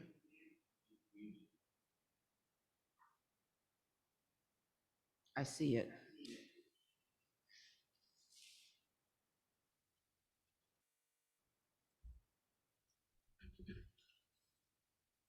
All right, we'll make sure that Mr. Barr has it, takes a look at it, and then he can give us any comments on the actual agreement. One thing, guys, I will say that when I was going through some of the, and I didn't know what it meant, but when I was going through some of the general code towns, I would get a big pop-up that said, upgrade to E360, something or other, and then you'll be able to do this, that, and the other. I didn't know I was getting on some and not on others. But now, as I listen to Ms. Engel. And when I listen to that and I look back on the general code, You'll see the same, thing with Civic Plus. When you do a search, it'll come up with a box that says, if you would like to search other codes, contact us for a subscription. And the other thing about their subscriptions are, the subscription is going to be okay for your staff to use. It's not going to be open to the public. Every tool that we have that the mayor can use, the chief can use, Mr. Barr can use, so can the citizens. All right. Well, thank you very much for being on. I totally appreciate it. My And pleasure, we'll be ma'am. hearing back from us. Okay, I'm gonna drop off so you guys can do what you need to do. All right. Thanks so much. Good night, folks. Be well. Bye.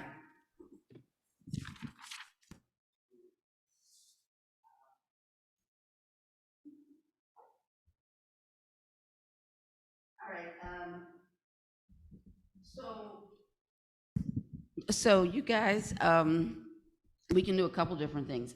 I really, from a tech point of view, those little pieces about being able to search everybody else's code and it's not a premium is actually a huge big deal to me in terms of us paying for the money to do this. And the fact that we have to pay additional amount in order for the public to search in the same kind of a way is also a big deal to me.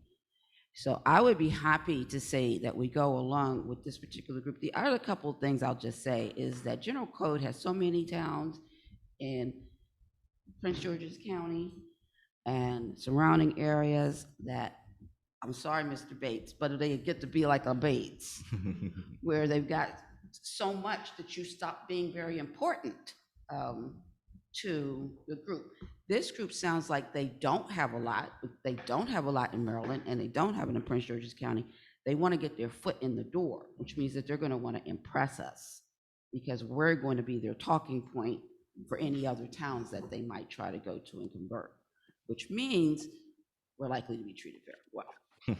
If they've got Montgomery County, Maryland, they don't need us to impress anybody. Yeah, actually, it's very different, Councilmember Bowles. We're a municipality. And even though And they that don't have term was municipalities, used, and yes, I they don't understand. have any And I municipalities. understand where Mr. Barr was going with his question. Yes. That's exactly where Mr. Barr was going with that question. Okay, okay. But the concern was that she might not be aware that there were municipalities in Montgomery County. That was my concern.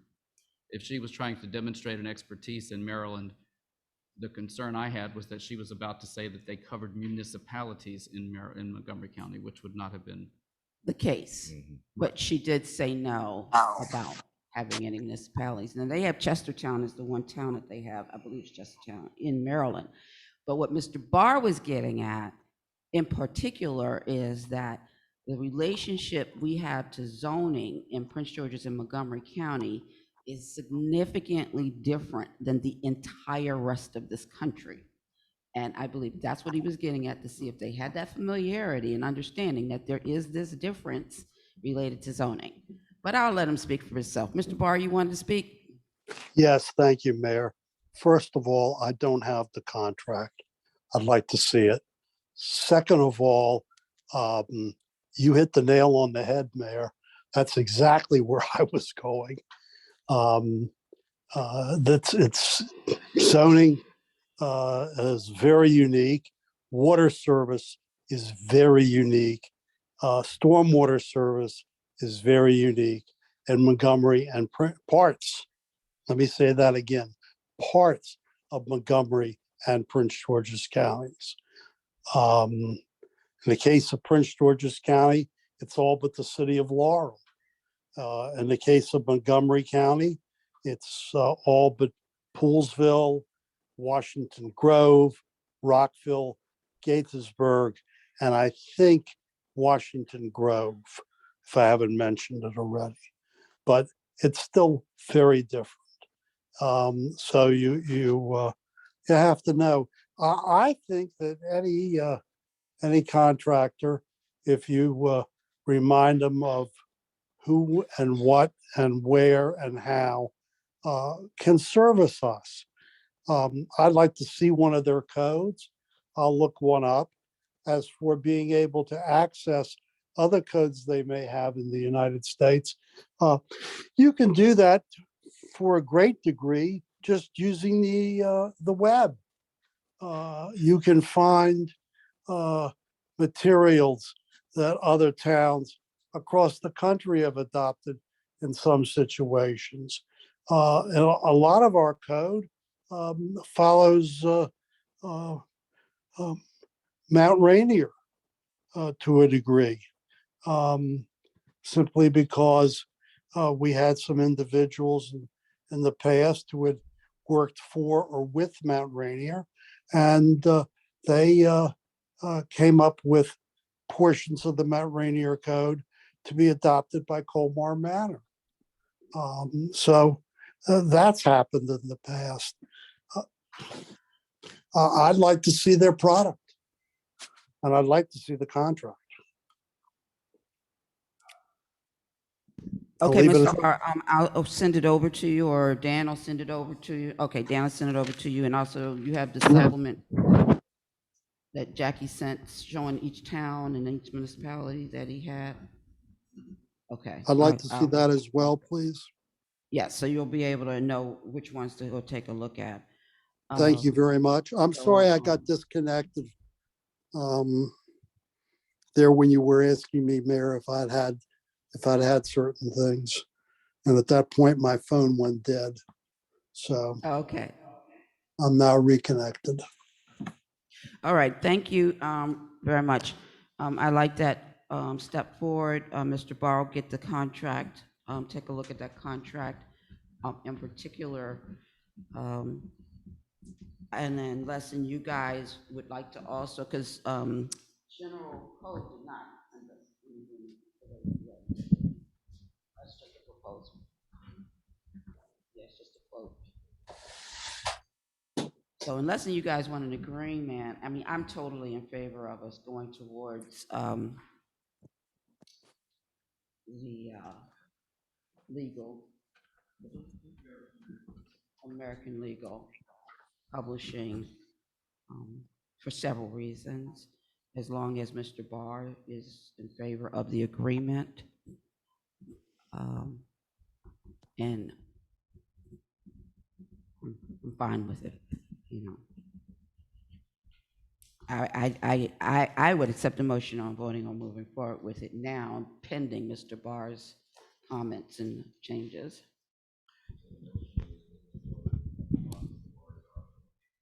I would like to see the same presentation from all of our potential candidates. So if we're going to have American Legal here, I'd like to hear representatives of all of our organizations that we're considering, as well as all of their packets. And if we got a full packet from one and not from the other, then let's get an agreement, a contract agreement from all of them, so that we really can look at this straight down the road. If they're the best ones, let's go with it. But right now, we haven't had anyone but them come to our meeting. That's saying something all by itself, honestly. Were they invited and they simply refused to come? Is The that what- email, I believe that we all received from Jackie indicated a question when she asked them for a proposal as to if they were interested, would they be available to come to a meeting? Now, I'm sure she didn't do a follow through because we didn't ask her to, but yet they showed up anyway. That says something. So I'm just saying, those kind of things do make a difference. They had the foresight to actually put their agreement inside of their proposal when they proposed it. So Yeah, I hear what you're it's, saying. you know, it's I just just an think for us to indicated make a foresight. mature decision, let's look at all of it and invite them all if necessary to come and have I mean, one of the discussions that we had was having an evening where all of them were here. So I would reach out again. The third one was what again, The Mayor? third one never sent a quote, Civic something. So we're trying to decide between two. Civic what? Civic Plus. I would like to make this decision having had a full exposure to all three companies and what they're all available to do. Now, if Civic refuses to respond to us at all, then so be it. But this lady was trying very hard to sell us. Oh, yes. And I understand that, but a hard sale is not necessarily a good sale. Not necessarily good sell, but when you're knowing what you're listening for and you're knowing for the things that it is that you're expecting to hear, that's important. I'm not opposed to doing that if that's what you want to do. I mean, we talk all the time about how come it takes so long for things to get done in government, but it is like these kind of things. Sometimes we're not willing to just go for it. One of the bigger issues that I have right now with general has to do with the fact that they have so many municipalities in Prince George's County. And I don't feel like I want to be the leftover child, I want to be the special child. So even though it might be a difference, I see the technical things that might be there on both sides, but that one little thing right there is the one that's pushing me over the side. Councilmember Hobbs? Yes, so, yeah, I agree with Councilmember Bowles on, not rushing, but I also agree with the mayor, Ms. Engel was the one who showed up. I think I suggest we can wait. She did propose she can come here with the presentation, so why don't we do it in the next session and then invite them all in like a separate invitation, so they can have their presentations, have the proposals, and then we can make that decision. So just postponing it by 1 month. I am eager to have this developed and going. All right, there's 2 votes to bring up, to call them in, so let's just invite them all in.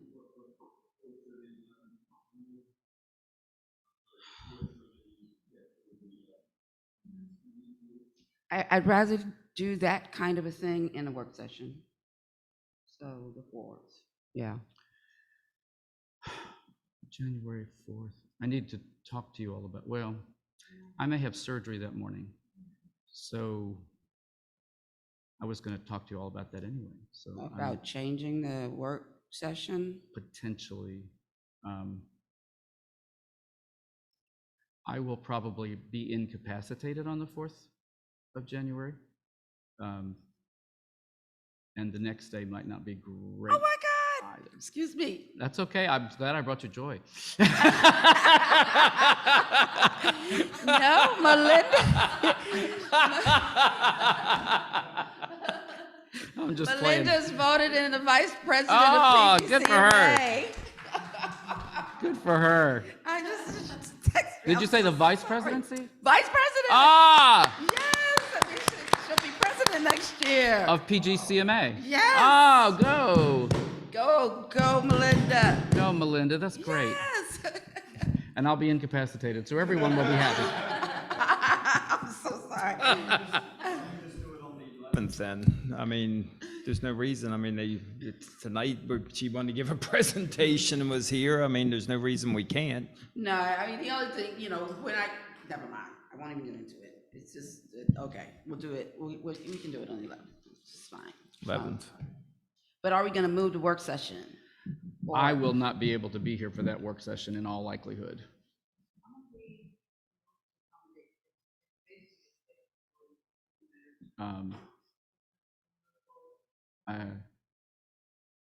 I can do any day that week, but I would safely, for me to be useful, to probably 2 days. So maybe that Thursday. So, We are only required to have 1 meeting a month, we're meeting out anyway, and if that's going to be our primary thing that we're looking at for the beginning of the year. I'll be at another meeting on the 6th, so, but Yeah, let's Please just stick don't- with the please dates don't that change we it for have. me. Right, and so if there's something that we need to discuss, I mean, a council member can be absent, it's a work session. We don't usually take strong actions at a work session anyway. And we'll just leave our dates as they are. It always gets a little complicated when we start to try to move dates around. All right, so that's the plan forward. You've got the handle on that, Mr. Bailey? I'll let Jackie know to Reach out to contact, because she's Jackie. been the point person, but Sure. I'll contact her and have That's her do fine. that. Okay, sounds good. All right, moving on.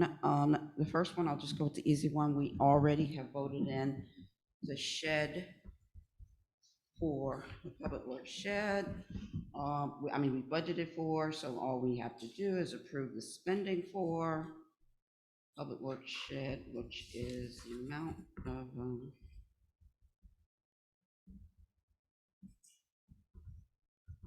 $3,500. there you go, $3,500. It's a motion for us to approve spending for the budgeted item of the shed of $3,500.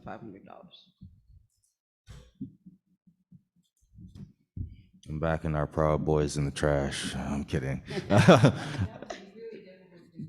Oh, sorry. Oh, I am backing our boys in the trash. Councilmember Harding, I'll make the motion as stated. Okay. Second. Second. I'll call for a vote. Ward 1. Aye. Oh, any discussion? Ward 1, Aye. Ward 2, Ward 3, Aye. Ward 4 is absent, and the Vice President of Prince George's Municipal Association, and the mayor votes aye. All right, so moving on to the consulting agreements Mr. Baden has submitted to us in relationship to ARPA. Are there any words you want to add to it, Mr. Baden, or you feel like they speak for themselves? Well, I could give a brief overview of what's in front of you. I'm on. So I was requested to solicit proposals from consulting firms that could help us with our ARPA spending plan. To use $1.3 million in funding that we've received through the American Rescue Plan. So I reached out to 3 different firms that, I basically have become in contact with through various webinars that I've been on, meetings that I've attended. So the first proposal you have in the packet is from Thomas Michael LLC. The managing member of that is Tom Himmler, who was the director of the Office of Management and Budget for Prince George's County in a prior administration. I believe he left somewhere in 2013 and then went out, on his own and works as a consultant. Mr. Himmler currently works with a couple other municipalities. He did not say who they were at this point, but said if we wanted to know, he would obtain their authorization for him to divulge that. But he also is working with Prince George's County. He worked with them on their CARES Act funding that they received last year, and is also working as a consultant on their American Rescue Plan funds currently. So, the proposals they receive, the service that they could provide is outlined in the proposals themselves. They're pretty much identical. And we'll do anything else that we ask them to do along the lines of managing the ARPA funds. So the Thomas Michael quote is for an hourly rate of $300, or he also priced it at a fixed monthly fee of $1,500 with a maximum contract value of $36,000 over a 24-month period. So basically $300 an hour on an hourly basis, $1,500 on a monthly basis, which is equivalent to 5 hours. It seems like we would probably need at least that much. And then a maximum value of $36,000, which would be $1,500 times 24 months is how you get $36,000. The other proposal that you have is from a national company. It's called Fager Drinker, Biddle, and Ralph, R-E-A-L-T-H.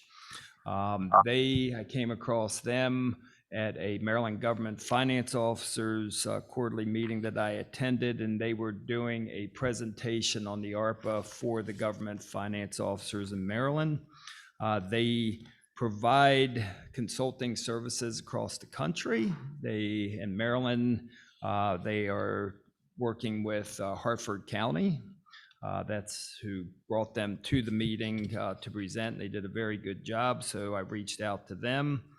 Again, they are a larger firm, and if you look at page 1 of their proposal, they proposed a hourly rate of $500 per hour.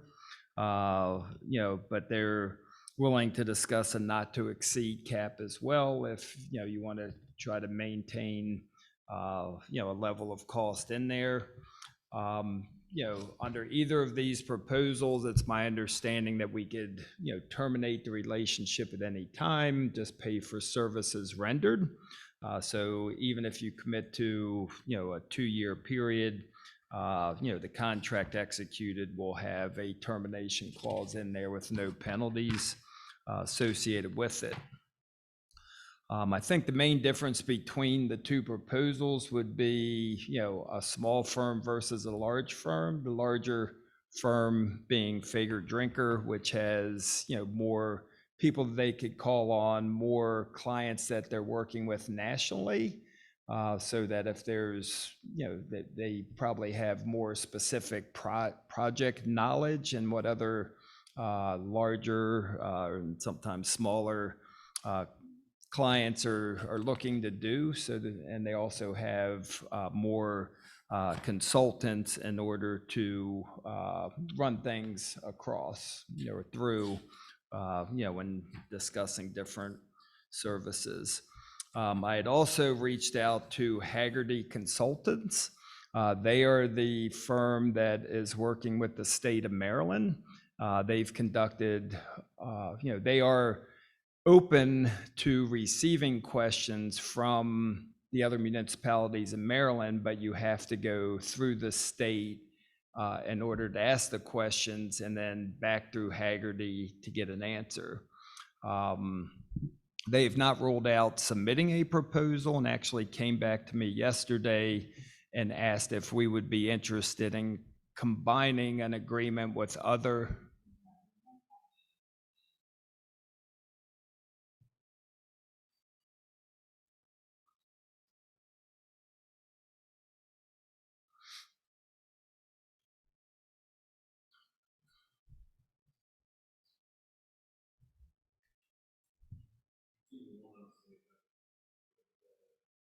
Okay, so the other company I'd reached out to, as I said, is Hagerty Consulting.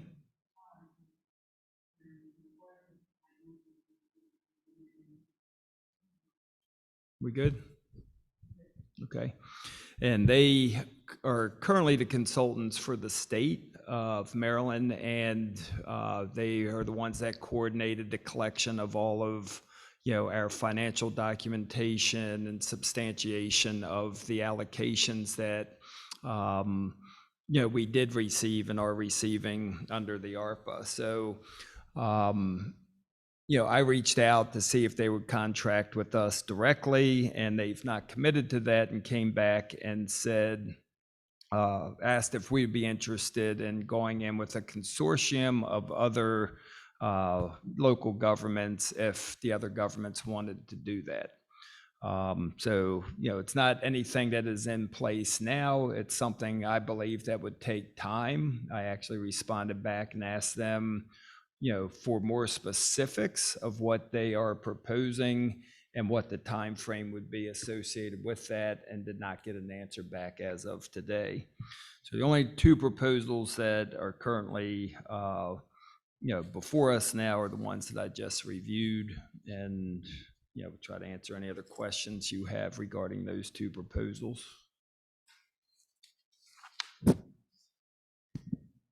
Any questions? Both would have a kick-out clause, for lack of a better term. Yes. Yeah, okay.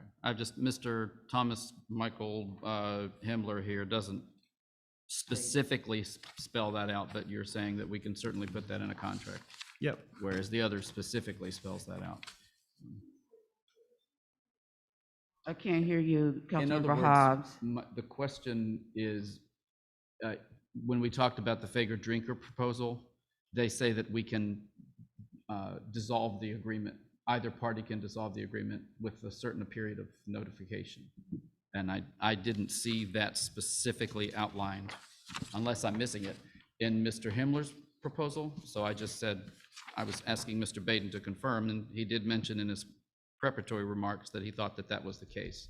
So if we went with this organization, I would want that commitment that if we engage these folks, which I'm certainly in favor of, somebody, and move forward and we find, well, we no longer need them, we can end it at any time, which would save us money if we get the education we need to get from them and no longer need their services. Then it'd be the fiscally responsible thing to say, thanks and see you later, you know? So that's where I'm at with any of them.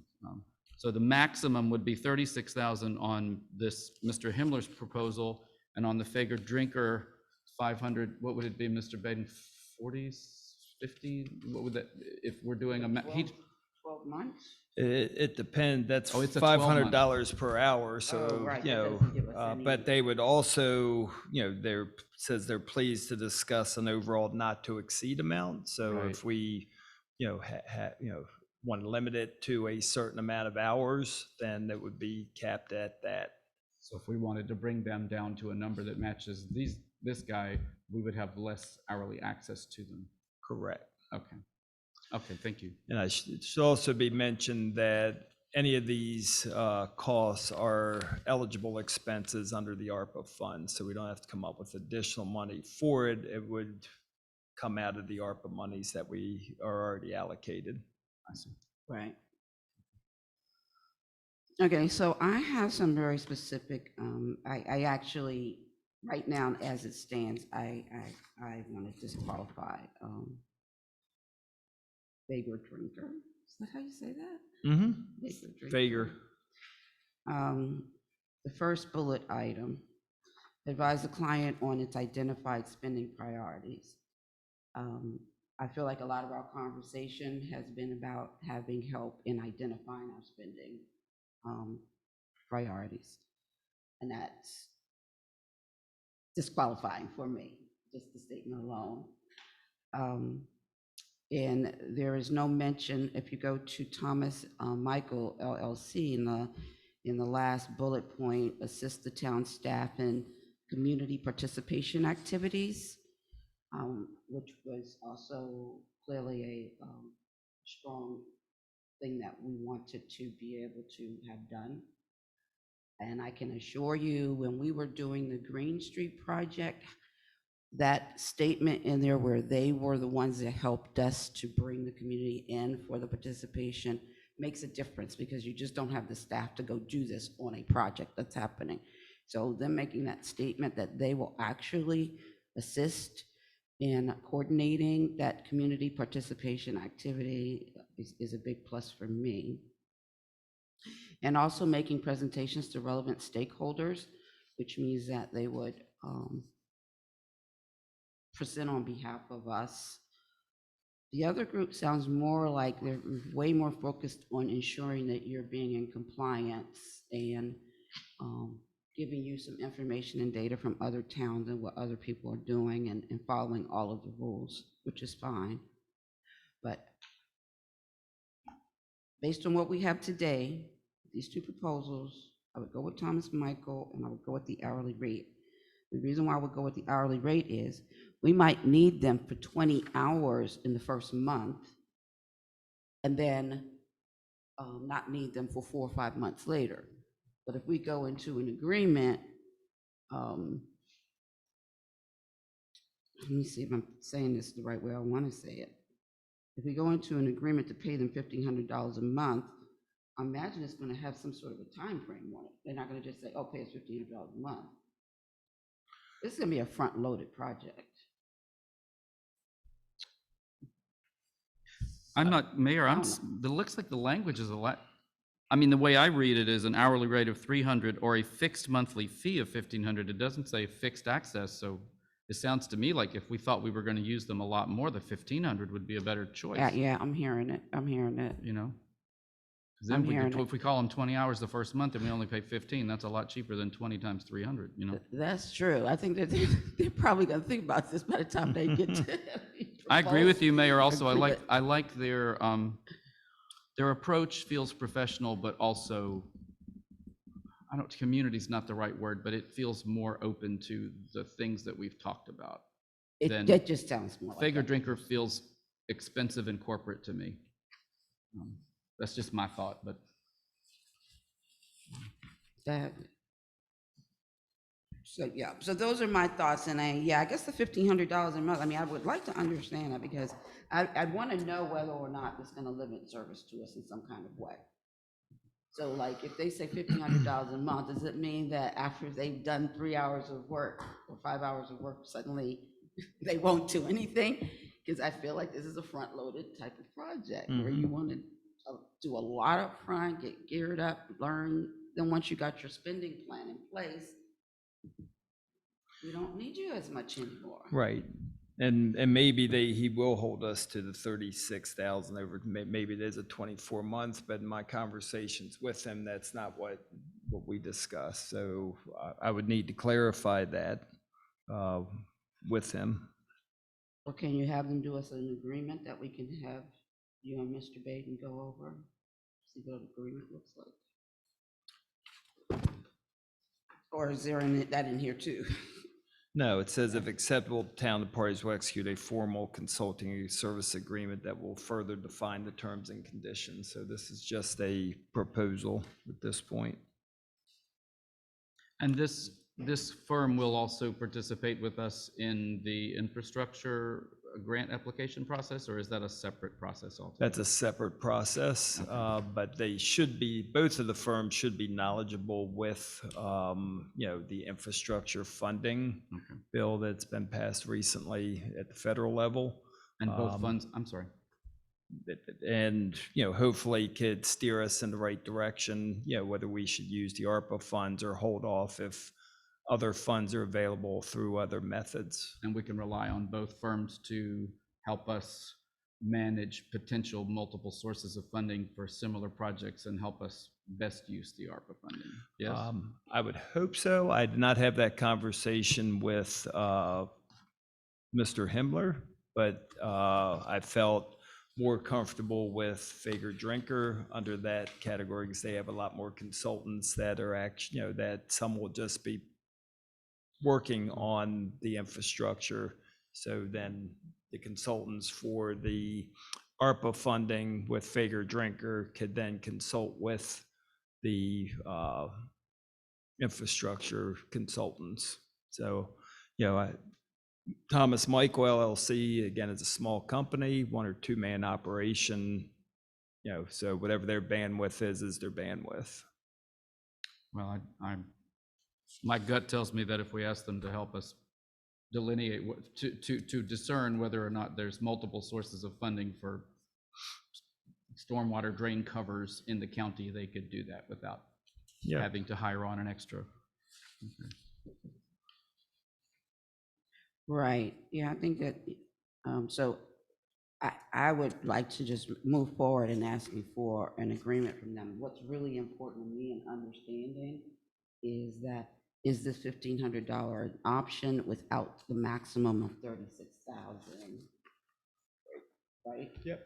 So we can more clearly understand, should we be looking at the monthly or the hourly, because the monthly would be more favorable if it's a cut you off when we're done with you kind of a thing.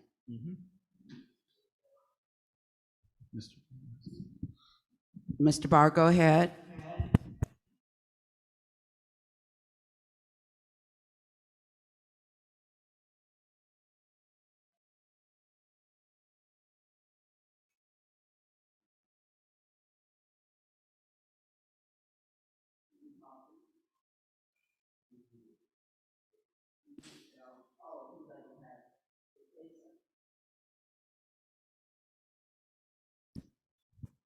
All right, we have to move on.